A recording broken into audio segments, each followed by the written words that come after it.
Физика сабағында құрал жабдықтардың алатын орны ерекше. Тек қана оқушылардың теориялық білімді ғана алып қоймай, оқушылардың жекелей де топтық та осы жерде зертханалық жұмыстар жасауға үлкен мүмкіндіктері бар. Мысалы үшін электростатика бөлімі бойынша, оптика бөлімі бойынша құрал жабдықтар кей жағдайларда жетіспей жатады. Біз виртуалды жұмыстарды пайдаланамыз. Ал бұл жерде әрбір оқушының жекелей жұмыс жасау үшін осындай көптеген керемет құралдар бар. Осы мектепте мысалға үшін электростатиканың барлық бөлімдерінде тақырыптарына орай осындай керемет құралдар бар. Яғни бұларды құрастырады.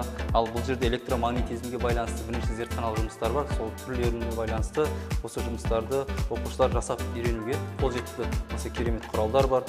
Әрмен қарай осы электромагнетизм бөлімі бойынша және де бұл жерде мінекей қарапайым амперметр, вольтметр, электростатика бөлім бойынша жақсы құралдармен жабдықталған. Жайлы мектеп жақсы қоғамның бастауы дегендей, келешек мектебінің мақсат міндеттері осының анық айғағындай. Яғни осы жерде оқушылардың білім алуына барлық жағдай жасалған.